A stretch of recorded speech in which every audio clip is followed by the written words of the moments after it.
जो कभी बनी थी सुर्खियां, जरूरत है उनको टटोलने की। जिनमें छिपे थे कई राज, जरूरत है उनको खोलने की।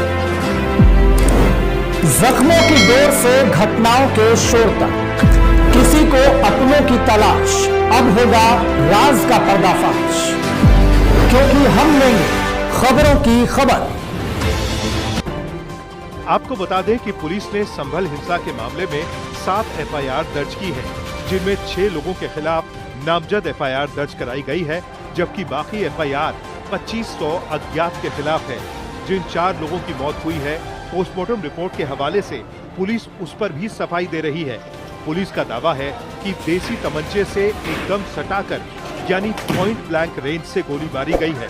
पुलिस ये भी कह रही है कि जामा मस्जिद के सर्वे के दौरान नई उम्र के लड़कों को आगे क्यों किया गया, लेकिन समाजवादी पार्टी के सांसद कह रहे हैं कि देश में अब रक्षक ही भक्षक बन गए हैं।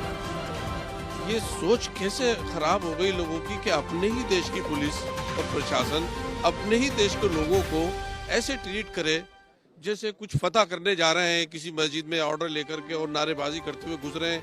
पर एक बार हो चुका था सर्वे, तो दोबारा लोगों को प्रवोक करने की क्या जरूरत थी।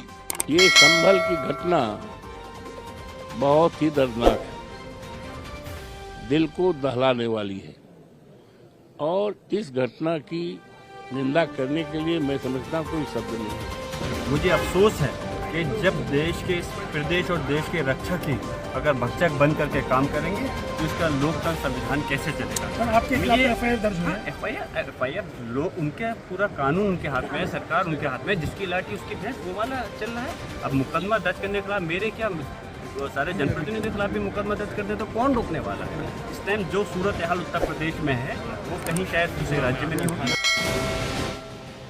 आपको बता दें कि संभल की कुंदरकी विधानसभा सीट पर 20 नवंबर को वोटिंग हुई थी और 23 नवंबर को नतीजों में समाजवादी पार्टी के उम्मीदवार की करारी हार हुई। लेकिन संभल की कुंदरकी विधानसभा सीट पर वोटिंग के दौरान अखिलेश यादव ने यूपी पुलिस पर वोटरों को रोकने और सादी वर्दी में पुलिस के घूमने के सनसनीखेज आरोप लगाए थे।